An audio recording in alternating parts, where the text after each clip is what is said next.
one of the guys who came through was a Danish Frogmen, and he came over, did our course. Then he invited me and the other instructors to come to Copenhagen, and we put all the Danish Frogmen through our course. And it was like 2 weeks in Denmark. It was one of the best trips of my life. I bet. It was amazing. I can imagine. And then I'm like, hey, I want you to come back and do our 6-week course. And got him. He had actually trained in Thailand with Bukau, and he's a black belt, and he's not that, he's like maybe 5'10", but real strong. And he came and he was like beating up the SEALs he's a badass. Yeah. He's a total badass. I just set up a training trip for him and a bunch of the Danish Frogmen with guys who have schools in Miami. So they got to come, see Miami almost be like a vacation from Scandinavia and get a bunch of good training and get to hang out with me and go out in town and everything. Yeah. So they had a really awesome trip. Yeah, that's awesome. How would you compare Danish Frogmen to American Frogmen caliber-wise? So they were really smart, really good operators. There's only 50 of them. So I think maybe only like 3 to 5 might make it through a class or something. Wow. And some are huge. Some are, Viking blood, 6'3", long blonde hair, beards. They don't have, grooming standards and everything. And they were total badasses. Yeah. And very, very articulate. I'd swear some of them have like better English than Americans. Yeah. I got nothing but amazing things to say about them. Yeah. They might not have, because they don't. There was actually a guy who was a wrestler, but for the most part, they didn't have like wrestling, and they didn't have like boxing as much. I don't think they're as for the most. I mean, maybe it's probably gotten bigger in there since I did it. It could have been 2015 that I was there. MMA continues to get more popular, but I think team guys were at least at the time they were fighting more in the MMA gyms and stuff, but they're probably getting into it, probably especially since we turned them from CQD into Combatives. They probably got the bug to do more Combatives and kicking it up a notch. Yeah.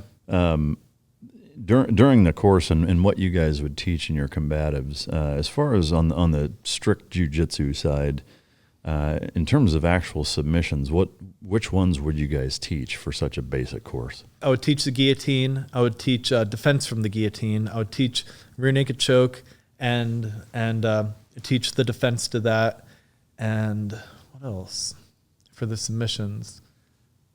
I might like run through a few basics. I might be like, hey, here's a Kimura, here's this, but not trying to like confuse the guys. Yeah, nothing too crazy. The big ones were the chokes, and be like, hey, keep your, if you're in someone's guard, keep your elbows in, just basic things to not get submit, keep your hips square, basic things to not get like your arm ripped out in the first, and be like, hey, if they go do this, you can posture here and punch them in the face. Sometimes a good defense is just punching someone or elbowing someone. Yeah. Yep.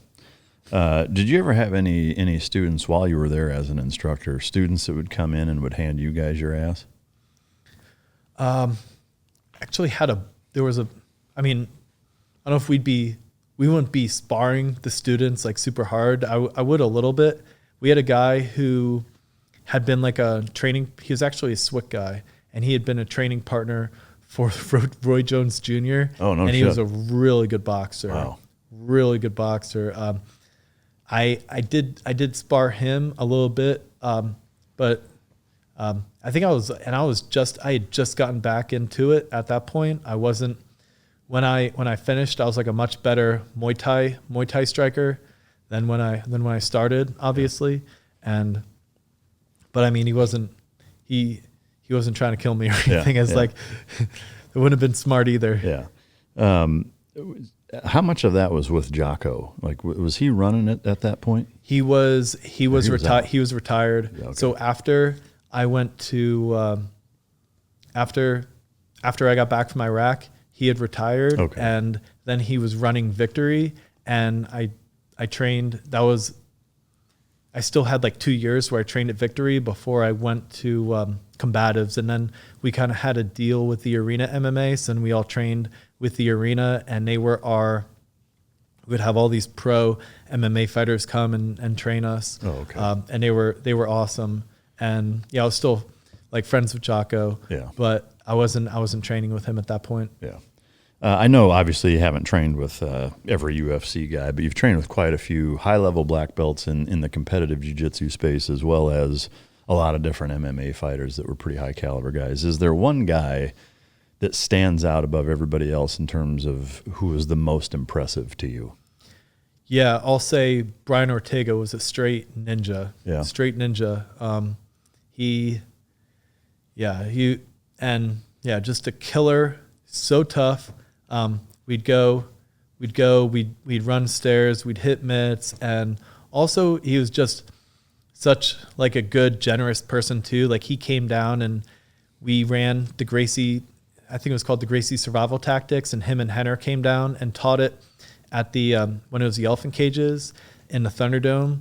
And then he's like, hey, I want to do something for you guys. And he invited me and my other buddy up to literally in the South Bay.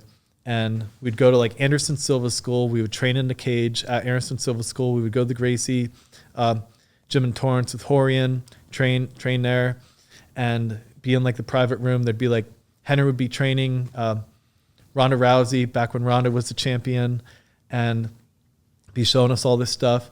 And we'd go to Black House. We'd go spar a bunch of the guys at Black House. It'd be like Lyoto Machida and Pedro Munez and all these people. But and then we'd go to his coach's garage and just like work out, do mitts. He'd be helping me with my boxing and everything there, because at that point I'd just been more Muay Thai and Jiu-Jitsu. I hadn't done as much boxing. So they really helped show me a lot of boxing. Called it, what was his brand? Black Belt Jiu-Jitsu or something. I think it was it. Yeah.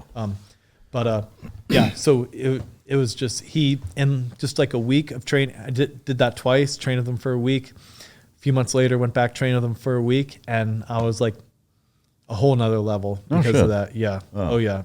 Yeah, that's awesome. Did you ever spar, like legit spar with him or roll with him? Yeah.